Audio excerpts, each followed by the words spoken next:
يا لا لا لا لا لا لا لا لا لا لا لا لا لا لا لا لا.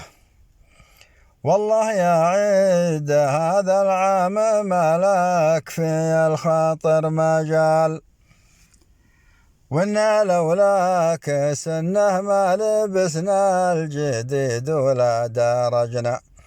يمكن الحزن يجعل بعضنا ينطوي في زاوية، بعض الناس يشكي من قطاعات عياله والقرابة. الله يشينها لو يصبح أقرب قريبك برادو.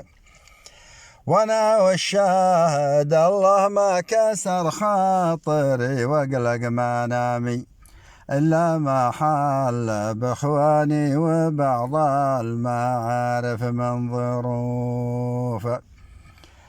أخي اللي ثناه الشر واستيسره وازرى بروحه، كان أبونا ويجمعنا وذا العيد مكسور الجناح.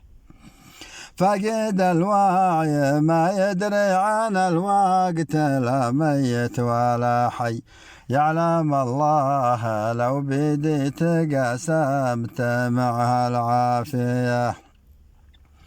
واختنا اللي رابتنا يوم كنا صغار وكانت أمه احتوتنا وصانتنا بسن الطفولة والشباب. كانت البسمة اللي تسعد الروح وتبث السعادة، كانت البلسم اللي يطفي الهم ويداوي الجروح. احتواها القدر والقبر من اليوم إلى يوم القيامة، اختفى صوتها عن مسمعي وانقفل جوالها، اختفى صوتها عن مسمعي وانقفل جوالها.